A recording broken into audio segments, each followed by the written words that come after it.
Bien le bonsoir et bienvenue sur cette nouvelle vidéo. Désolé de ne pas avoir publié la vidéo vendredi, mais j'étais en déplacement et j'ai filmé toute l'autre vidéo sur la Mazda, travaille sur encore la baie moteur de la Mazda, mais pas de son. Mon micro n'a fonctionné sur aucun plan. Donc voilà. Donc j'ai pas pu vous sortir de vidéo parce que j'avais pas de son et j'avais pas de quoi filmer. Du coup voilà, nouveau daily, nouvel achat, désolé il est dégueulasse. Mais il y a quelques travaux à faire dessus, donc là j'ai commandé déjà les pièces principales, des choses qu'il y a à faire dessus. Et dans le futur, voilà, il y aura aussi des vidéos sur ce véhicule et des vidéos sur la Mazda qui arriveront dans les prochaines semaines, je l'espère. Il y a de l'embrayage qui a été commandé, la distrie c'est bon, tout est reçu. On va continuer la baie moteur. Moi je vais vous expliquer dans une future vidéo qu'est-ce que j'ai fait sur la vidéo où il n'y avait pas de son, mais voilà.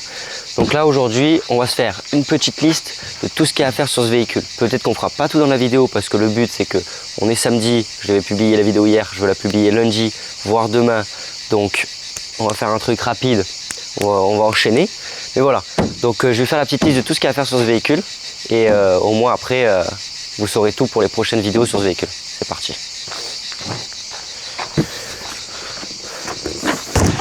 J'ai un super tableau blanc et j'ai pas de marqueur, j'ai que des marqueurs mais indélébiles qui s'effacent pas. Du coup j'ai pas envie de niquer mon tableau blanc après avec de l'acétone et tout, donc voilà. Donc on va prendre un joli carton Autodoc. Autodoc, envoyer des pièces. Donc qu'est-ce qu'il y a à faire? Première chose, on va vidanger et changer tout entièrement le liquide de refroidissement. On va mettre LD, c'est très bien. Donc j'ai commandé un gros bocal de liquide de refroidissement. En fait, c'est un peu les trucs à faire et les trucs à faire pour le contrôle technique. Parce que le contrôle technique entre contre-visite pour des merdes, il y a des choses à faire. Donc liquide de refroidissement. Il y avait une ampoule arrière à changer. En fait, elle était juste à l'envers, ça c'est bon. Il y a un essuie-glace arrière. On va se le faire en despi vite fait.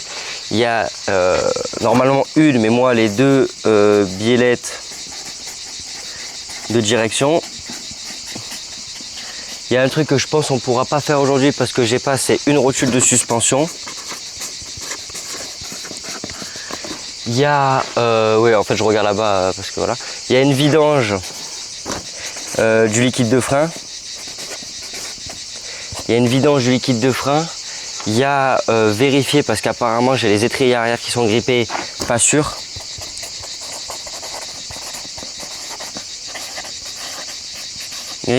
Et ensuite dans le futur, ça je vais pas le noter, mais il y a les feux à refaire. Moi je vais me faire une tente de toit, une cuisine à l'arrière, etc. Et des petits trucs esthétiques. Mais ça pour l'instant je veux régler ça, passer le CT, repasser le CT propre.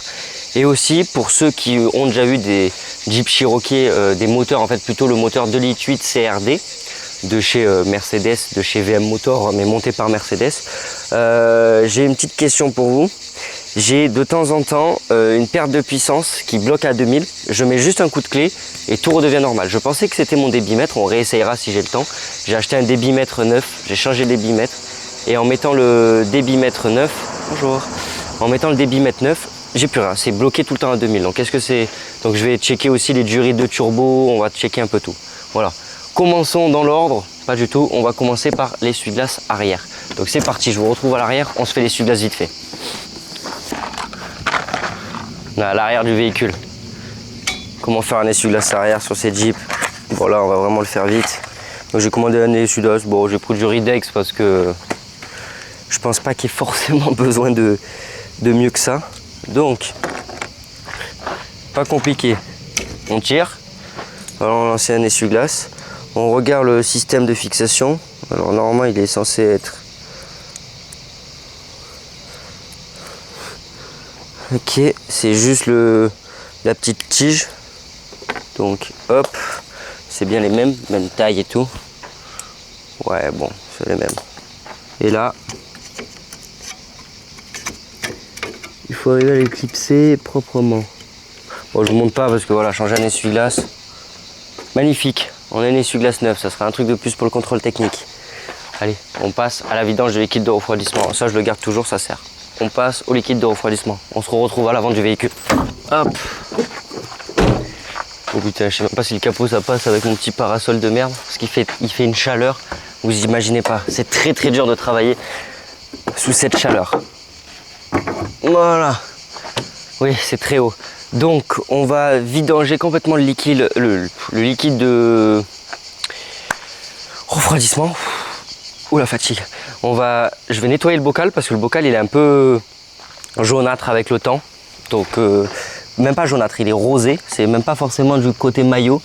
Mais voilà, il est un peu rosé. Donc je vais le nettoyer tant qu'à faire. Si je peux le démonter et lui mettre un coup de nettoyage, on va essayer de faire ça, un coup de jet d'eau pour bien le nettoyer. Et sinon j'ai vu que pour vidanger, il faut juste une grosse bassine. Parce qu'en dessous j'ai un bouchon. Tac, je tourne, ça vidange directement au plus bas. Donc c'est parti, je vais chercher une bassine et on verra après. Hein.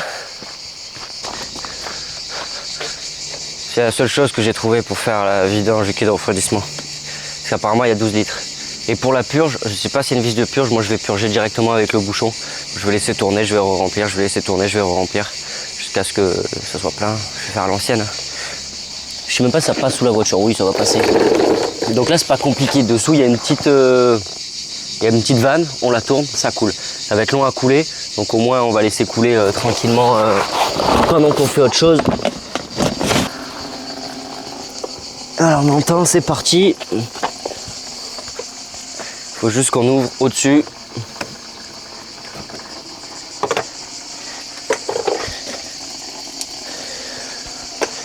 On va laisser se vidanger tranquille et j'ai préparé 20 litres de liquide de refroidissement, j'ai commandé sur Autodoc là, tranquillement. On va juste mettre le bouchon à côté. Pendant que ça se vidange, on va vite fait démonter, donc je vais vous rapprocher, on va démonter les durites de turbo à droite et à gauche du moteur. Et on va regarder si elles sont craquelées, abîmées. On va regarder ça vite fait. Même si j'avais déjà regardé, on va re-regarder. Voilà, on se retrouve. Bon, ce qui est bien, c'est que je suis à la bonne hauteur. Bon, j'ai la barre dans la gueule, mais voilà. On se retrouve ici pour démonter toute la boîte. On va démonter toute la boîte à air. On va regarder si les connecteurs sont encore bons. Là, j'ai un connecteur qui est pété et qu'il faut que je commande. Et on va regarder, on va vérifier le débitmètre et on va vérifier ces durites de ce côté-là. Et ensuite, on vérifiera la durite de retour jusqu'au moteur d'admission. Et on va voir si on voit qu'elle est craquelée, si on voit qu'elles sont abîmées. Parce que comme j'ai cette perte de puissance, je me pose la question de est-ce que j'ai pas une durite qui est percée, ou peut-être je me pose aussi la question, les durites elles sont molles. Est-ce que quand j'accélère, parce que c'est forcément sur autoroute, ça m'arrive pas trop en route normale, c'est forcément sur autoroute, est-ce qu'au bout d'un moment la durite elle se... Et du coup ben, j'ai plus la même puissance d'injection d'air, tu vois, genre ça change ça. Donc c'est ce que je vais voir, peut-être que je demanderai à madame tout à l'heure de mettre des coups d'accélérateur ou je sais pas, on verra. Déjà démontons et regardons les durites. J'avais regardé celle-là, normalement elle est bonne, mais je vais quand même rechecker les durites. Checker la durite de l'autre côté un peu mieux parce que je l'avais pas bien check. Ça va être une galère parce que y a tout au milieu. Mais bon, c'est parti. Donc on démonte en premier la boîte à air. Donc ça n'a pas l'air compliqué. Ok, on va regarder aussi la prise ici du débitmètre, voir s'il n'y a pas un câble qui est pété ou quoi, mais ça a l'air d'aller. Ok.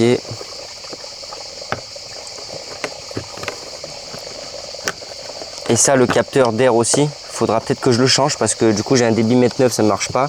Peut-être ça, donc là il y a un connecteur qui est mort, il faudra que je commande, il se clipse plus bien, j'avais mis un raison pour le bloquer. Donc là, une fois que j'ai ça, je vais dévisser ici, partons sur un petit 8. Bon, le liquide de refroidissement est toujours en train de se vidanger.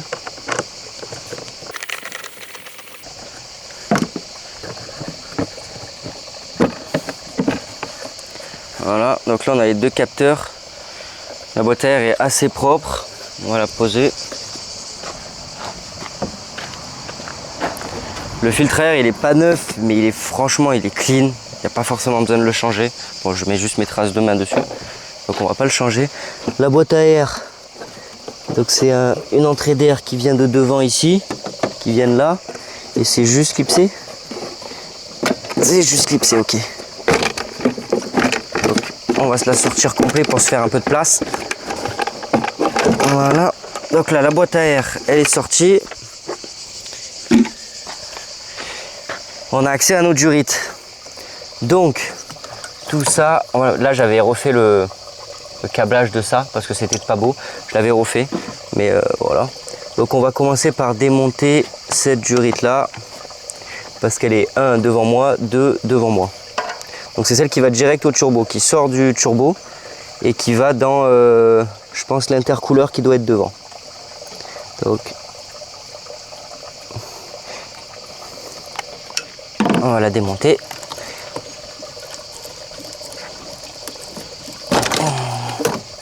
Voilà. On va la poser sur le côté, on la regardera après. Le turbo, il a pas l'air trop gras ni rien, non, il est bien. Je vais essayer de voir si j'arrive à appuyer un peu sur la... Parce que je me demande si c'est pas ma wastegate en quelque sorte qui fait le problème. Donc là, on va démonter ce tube-là. Je ne sais pas à quoi ça sert, ça doit être un capteur.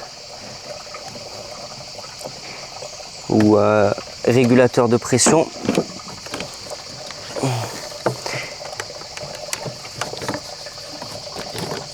Voilà. Ouais, ça va être un régulateur, un genre de... Ok. Et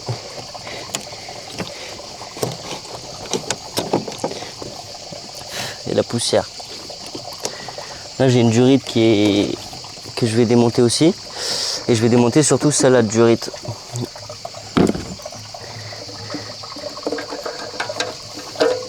Donc là, en fait, je mets clairement mon turbo à nu. Moi, je vais pouvoir le check aussi. Donc là, voilà, je prends la petite hélice du turbo et je vois s'il y a le bon jeu. Voilà, le jeu, il a l'air... franchement, il est parfait. Je pense pas que mon turbo soit mort. Parce que c'est ce que j'avais peur aussi, c'est que mon turbo soit mort. C'est pour ça que j'ai ces pertes de puissance. Mais ça a l'air d'aller. Tac, cette durite, elle va où? Elle va là-haut. Cette durite, par contre, elle est bien grasse. Est-ce que j'arrive à la dé...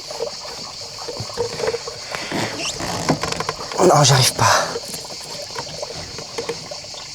Par contre, j'arrive pas à dire s'il n'y a pas une fuite d'air. Non, ça a l'air d'aller.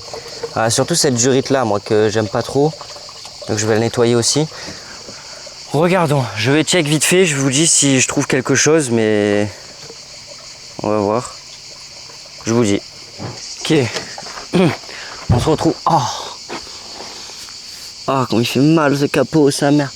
On se retrouve 10-15 minutes après parce que du coup en fait j'ai l'appareil photo qui surchauffe, donc il fait tellement chaud pourtant sous un parasol et tout, mais il surchauffe. J'ai démonté les durites, j'ai commencé à démonter les durites de l'autre côté du moteur, j'ai démonté tout le bocal de liquide lave-glace qui était en plein milieu là, qui me faisait chier, pour pouvoir démonter du coup la durite qui est juste ici. Donc celle-ci, est-ce que vous la voyez? Oui, vous la voyez. Donc là au moins ça me permet d'accéder plus facilement à... Attendez, est-ce que c'est parti en couille? Là j'ai posé tous mes outils dans la boîte, parce que j'ai enlevé la batterie aussi. Ça me permet d'accéder plus facilement à la vis pour dévisser ma petite durite. On vient de checker celle-là, voir ce que ça donne aussi. Ce qu'elle a quand même...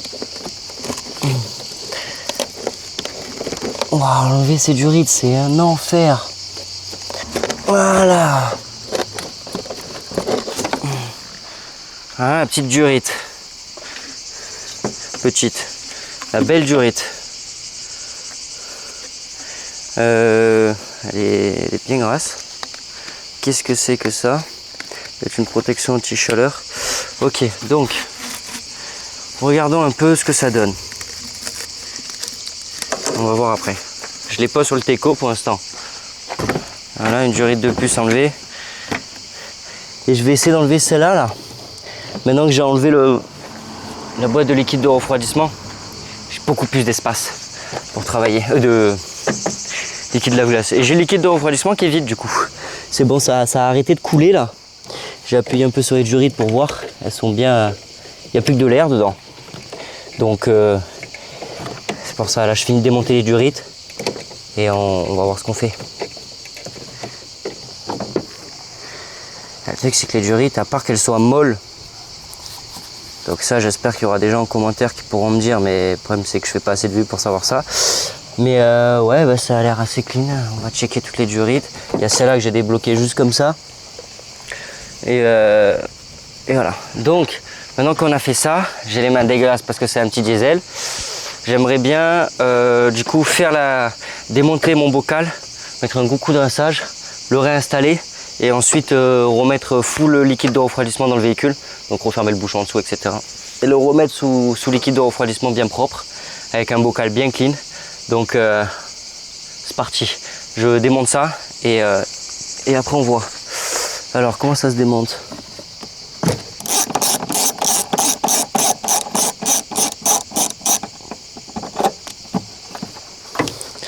pas s'il y en a une en dessous, il n'y a pas l'air, mais...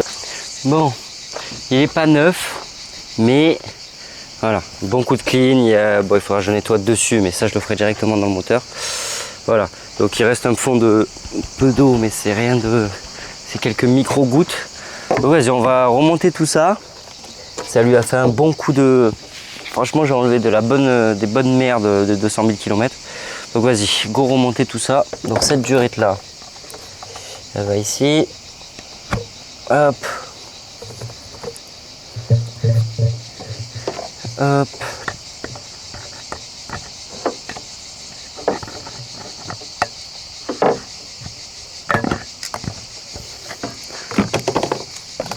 J'aurais bien fait passer dessous le... Ouais, ça fait plus clean. Ouais, parce qu'il faut réfléchir à ça aussi, c'est que tant qu'à faire, on fait un peu plus propre en même temps. Hop. Et ça irait bien mieux si ça passait en dessous de tout ça. Mais surtout que ça, c'est la durée du haut. Et ça, c'est la durée du bas. Hop.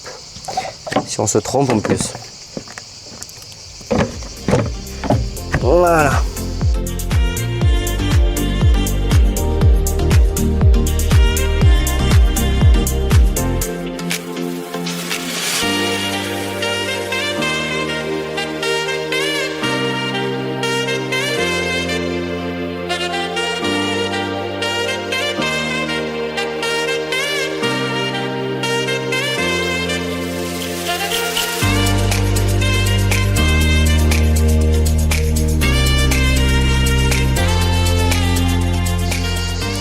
Ok, je referme le bouchon en bas et on remplit. Je vais vite fait fermer le bouchon, pas besoin que je vous déplace. Ok, good.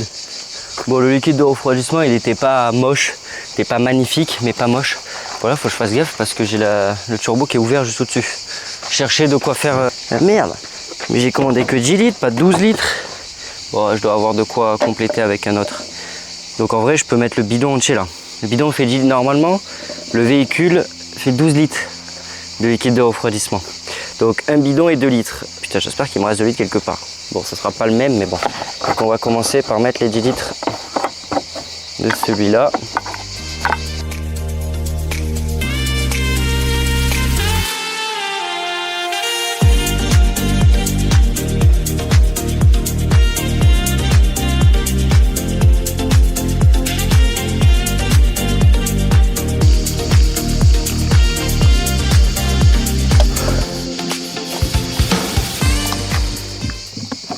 En même temps que ça se remplit, ça fait bleu, bleu, bleu, bleu, bleu.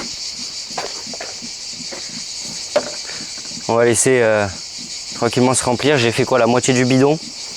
Donc on va laisser 5 minutes se remplir. On va regarder les durites. Parce que le problème, c'est qu'après, il faut que je passe au truc important. Ça, c'était pour l'instant, je fais que les trucs qui sont pas importants. C'est toujours bien de le faire, mais c'est pas forcément ce qui était prévu de vraiment important pour le contrôle technique. Ça, c'est vraiment les trucs que je voulais faire. Du coup, donc voilà, là, le liquide de refroidissement il s'est arrêté. Bon, il me reste encore 3 litres, mais je pense qu'il va falloir faire tourner le circuit pour que ça se vide. Donc on a ça qui est déjà bon. Le turbo, j'ai remonté. Franchement, je vois pas le problème à cet endroit là. Je vais voir si je peux mettre un coup de dégrippant, machin, un coup de nettoyage vite fait. Je vais faire ça vite fait, je fais un coup de nettoyage, je vous coupe la caméra parce qu'elle surchauffe et la batterie elle part à une vitesse, j'ai jamais vu ça. Donc je vais remonter, machin, nettoyer un peu, remonter toutes les durites de turbo et tout. Je vous retrouve après pour les trucs qui sont normalement importants et j'aimerais bien check la vanne EGR aussi. Jamais y arriver. Donc c'est parti, je vous retrouve après. Bon, j'étais en train de réfléchir avant de remonter le turbo. Je vais quand même regarder, du coup j'ai la Westgate et moi elle est commandée électroniquement. Je vais quand même essayer de voir si je peux ouvrir le petit boîtier, c'est un petit boîtier noir, voir si je peux l'ouvrir et voir si j'ai pas c'est pas la tige de la Westgate qui est bloquée. Donc je vais voir ça et nettoyer un peu. Peut-être c'est juste ça, mais j'y crois pas trop, mais on va essayer. Donc bon, là je peux rien vous montrer, là il n'y a pas aucune place, même pour passer un tournevis. Je sais pas comment je vais faire pour enlever les clips en métal, c'est des petits clips en métal là, je Je sais même pas comment je vais faire. Donc je vais voir, je vais nettoyer le connecteur, je vais nettoyer, j'essaierai de vous montrer après. Donc je démonte ça et je reviens vers vous vite fait. Donc là vous voyez, vous avez le turbo qui est juste là. Donc moi j'ai enlevé la tête du boîtier ici. Donc là je trouve qu'il y a une moitié qui est vernie, l'autre moitié qui est pas vernie. J'ai mis un coup de nettoyant en contact et en fait juste là, est-ce que c'est dur à cadrer, et il y a le moteur et avec le petit connecteur. Si je mets mon doigt, il n'y a plus de lumière, bon c'est compliqué à voir, mais il y a le moteur. Et du coup en fait j'ai vérifié si je sais pas, si le moteur était pas grippé et tout, mais tout a l'air dans un bon état. Quand j'essaye de faire bouger la truc, je sens que ça active bien sur ma tringlerie de turbo. Je peux pas le faire bouger parce que du coup c'est un moteur, il est bloqué là. Mais ouais, ça a l'air assez clean. Ça a l'air très clean. Donc bon, j'ai mis un coup de petit nettoyé en contact, machin. On va remonter, on verra bien. Hein. Ça a pris 2 heures à démonter. Il y a des petits clips en métal là, de tous les côtés là, comme ça, des petits clips avec le tournevis. Ah, c'est un enfer. Donc je remonte ça et je remonte tout le circuit de turbo en nettoyant toutes les durites et en vérifiant toutes les durites. Et après on voit. Allez, c'est parti. Ok, on se retrouve, je sais pas, je dirais une demi-heure, 3/4 d'heure après. J'ai remonté toute la face gauche, il manque juste la boîte à air, mais bon voilà. Et là, je me dis, je vais bien vérifier. Donc j'ai vérifié toutes les durites, j'ai nettoyé toutes les durites au fur et à mesure, je vérifiais bien. Je dis, bon, je vais enlever la gaine sur la durite qui est du côté donc admission, où l'air elle sort de l'intercouleur, elle retient à l'admission, et je démonte. Du coup, voilà, je regarde, je commence à regarder, je suis putain, elle est pas niquée et tout, parce que j'espérais que ça soit ça. Et là, je vois une belle petite fissure ici. Donc là, il y a clairement de l'air qui rentre, mais comme papa dans maman, je suis même sûr que je vois la lumière. Donc voilà, je viens de mettre ma bouche dessus. C'est dégueulasse. Donc, il faut commander une durite. Bon, au moins je sais d'où ça vient, je suis presque sûr à 100% que ça vient de là. Donc, let's go. Je remonte tout sauf ça pour prendre les références de cette pièce-là et surtout que c'est une pièce qui est accessible, pas du tout super galère. Je vais voir sur quoi je peux la commander. Est-ce que je commande une d'origine? J'aimerais bien commander une d'origine, mais si ça coûte 200 balles, elle d'origine et je trouve le bon diamètre, la bonne longueur, un truc renforcé. Mais voilà, parce que du coup, ouais, il y a vraiment cet angle-là, l'endroit fragile, là, ça se ressent, hein, il y a vraiment un angle. Donc à voir si j'en commande une autre, si je la fais passer autre part, pour qu'il y ait moins d'angle. Let's go. Ah, vous imaginez pas comme je suis content parce que je commence à me dire qu'est-ce que je vais démonter la vanne EGR et tout. Je vais commander ça, on va changer ça, on va voir si ça règle le problème. Ça règle pas le problème, mais ça va faire quelque chose, j'en suis sûr. Donc voilà, je remonte, je vous fais ça hors cam parce que ça... Du coup, maintenant je vous ai expliqué qu'on a trouvé la panne. Je vais commander la durite, je ne sais pas encore d'origine comme je vous ai dit. Pour l'instant je vais mettre de la peau de couille, on appelle ça, bon, c'est du 33 ou du 23, je sais jamais, je me trompe toujours, je ne vais pas vous dire de la merde, c'est du 23. C'est le scotch 23 3M, juste sur le truc pour que ça étanchéifie. Je confirme, ce n'est pas une réparation définitive, c'est si ça marche un peu pour voir est-ce que ça règle un peu la panne. Dans tous les cas la durite je vais la commander parce que je suis presque sûr à 80% que la panne vient d'ici. Ça se trouve non, mais voilà. Donc c'est juste le temps de...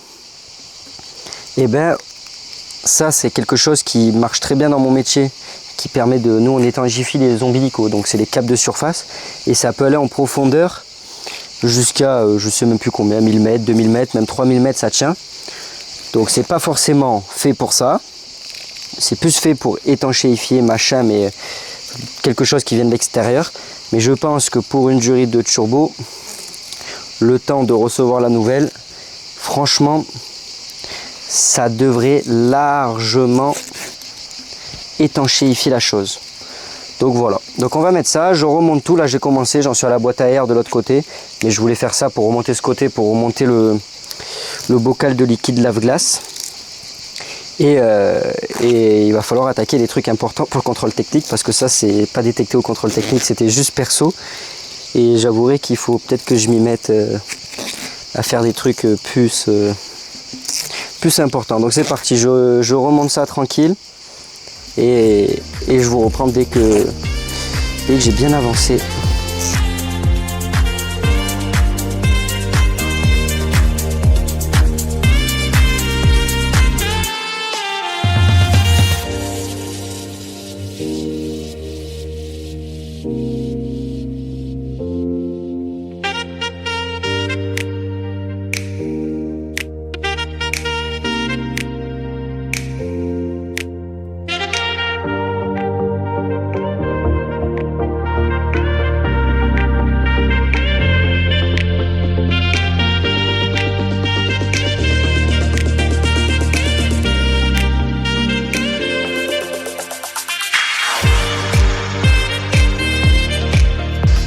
Ok, allez, on se retrouve 1 heure après.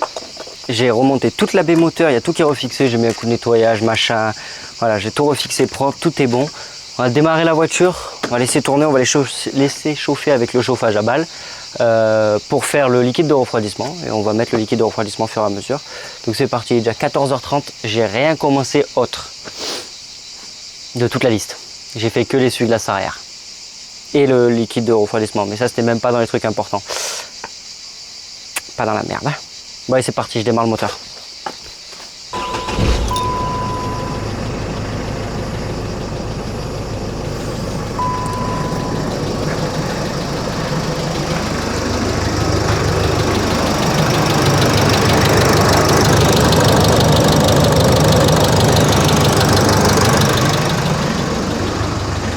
Allez, c'est parti, j'ai mis le chauffage à la balle. J'ai mis le chauffage à fond. On va essayer de tourner tranquillement. Et on va remplir avec le refroidissement au fur et à mesure qu'il descend. Pour l'instant, il ne descend pas. Après, il est long à chauffer quand même. Bon, je fais ça hors cam, ça sert à rien. Le moteur est démarré, ça fait du bruit. Je fais juste la vidange du liquide de refroidissement et après on attaque sur autre chose. Je vous retrouve juste après. Ok l'équipe, j'ai démonté la roue. Je suis sur mon énorme disque de frein plaquette. Faudrait changer la blayette de direction.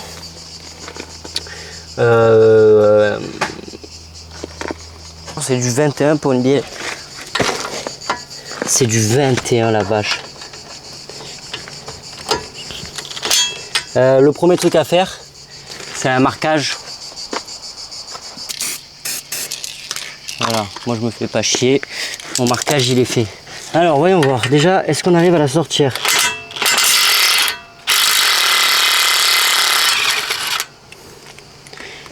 Comme dans du beurre. Ça c'est good. Maintenant, est-ce que mon outil arrache-rotule va être assez grand? Parce que elle est vachement grande. Pas du tout assez grand. Pas du tout. C'est trop gros pour mes outils. C'est beaucoup trop gros pour mes outils. S'il sort, il est sorti. Ça se voit que j'y croyais pas. Il me faut mes clés. Je vais donc mettre la vidéo. Donc là, j'ai mesuré juste la bonne longueur. Et maintenant que j'ai enlevé le contre-écrou, je peux enlever ma biellette de direction. Qui était mort, certes, pour le contrôle technique. Mais attendez, je vais regarder si elle était vraiment morte. Ouais, con. Dans 2 heures, le pas de vis. Ouais, elle était morte. Elle était morte, ça, vous voyez, c'est l'ancienne. Alors, ce qui est bizarre, c'est que la nouvelle n'a pas du tout la même gueule.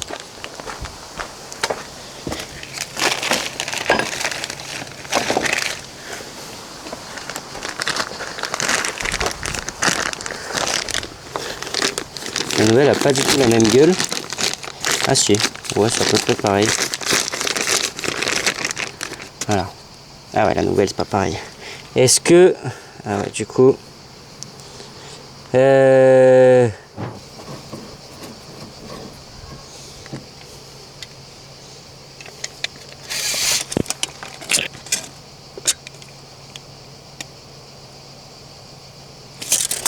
un millimètre trop loin, hop, et là on prend le contre-écrou et on le visse.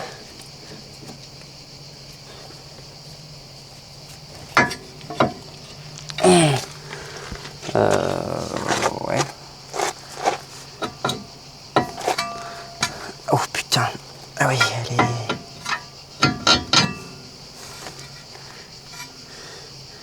Ok, on revérifie la longueur. Parfait. Et là, le contre-écrou, cette fois-ci, on le bloque. Donc là. Voilà.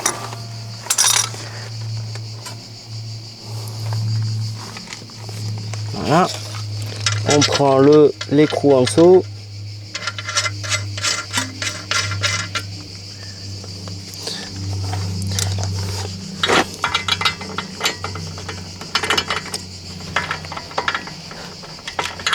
Merde, c'est pas du 21 ça?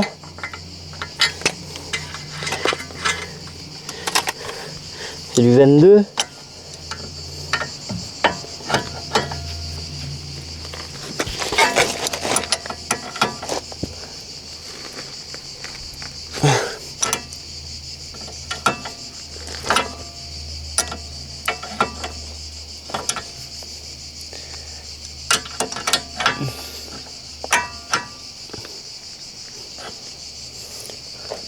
Et là, il faut aligner le trou pour mettre la petite.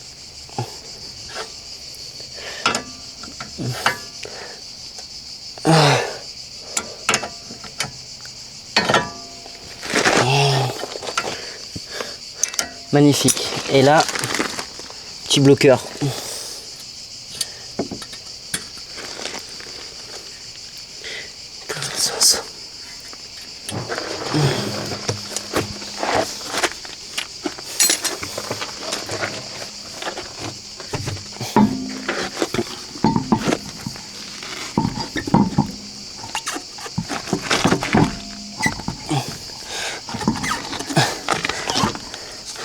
Mon cric il s'est baissé ou quoi? Bah non. Pourquoi? Allez, assis-toi par terre, tu auras le cul blanc.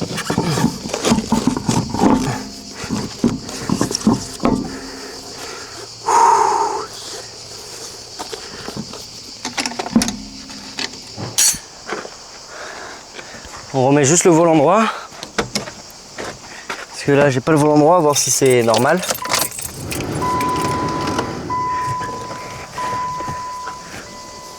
Donc là, j'ai le volant droit. La roue a l'air déjà très bien droite.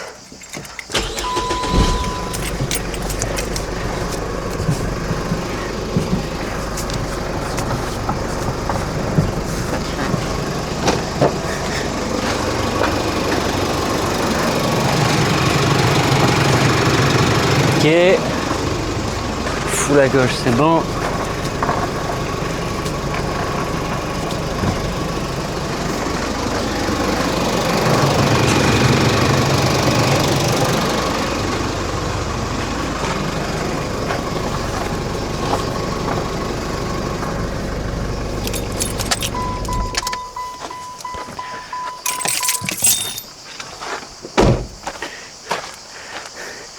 Voilà, la bielle de direction c'est fait.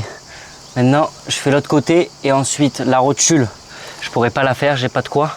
Mais par contre on fera la vidange du liquide de frein entièrement. À voir si on démonte l'arrière pour voir s'il est grippé ou pas le frein arrière. Mais franchement il a pas l'air grippé du tout, je pense que c'est juste le liquide qui est un peu fatigué. Mais vidange du liquide de frein complet. Et après déjà ce sera bien pour aujourd'hui. Hein. Ça j'en peux plus là, on dirait pas, mais vous pensez que ça a pris une demi-heure sur le capot. J'ai passé de 10h à 16h. 15h. Donc allez, on passe à l'autre côté. C'est parti.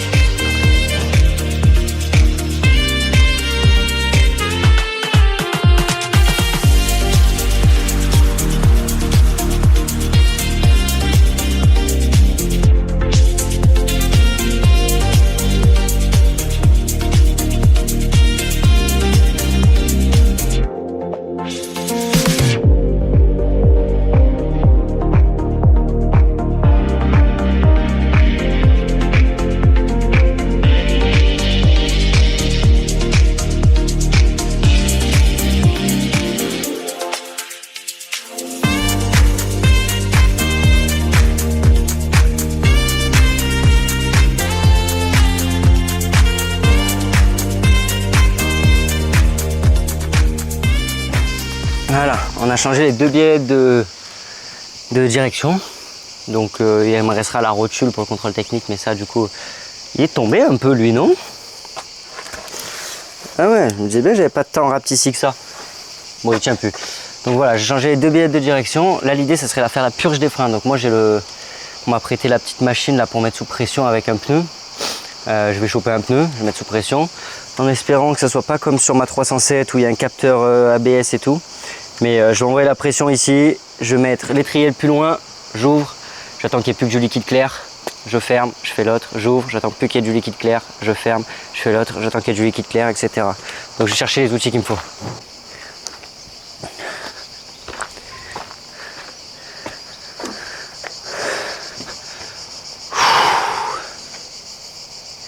Voilà, j'ai passé toute la journée, il est 16h. Il est vraiment 16h, bon j'ai changé les 2 biellettes. Il nous reste sur la liste, il nous reste liquide de frein, mais je peux pas le faire du coup. Parce que j'ai pas le bon bocal pour mettre sous pression, le bon bouchon du truc. Donc demain je vais chez mon père, je verrai s'il en a un. Je crois qu'il en a un. Pour le liquide de frein. Ensuite, étrier arrière gauche et arrière droit, on checkera une fois que ça c'est fait.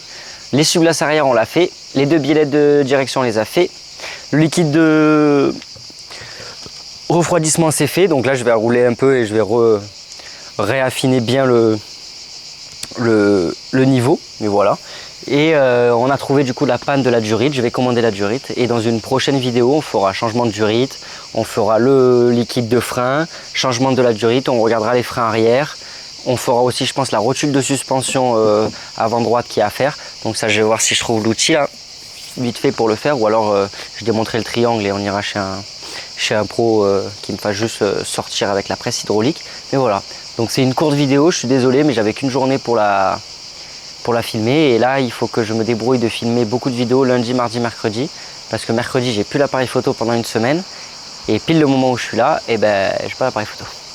Donc voilà. Je vous dis merci beaucoup, pensez Insta, TikTok, ça marche bien, je fais des petits shorts, etc. Donc là, il y aura un petit short pour cette voiture aussi. Et merci beaucoup et à dans 2 semaines, à peu près 2 semaines. Merci beaucoup, à la prochaine.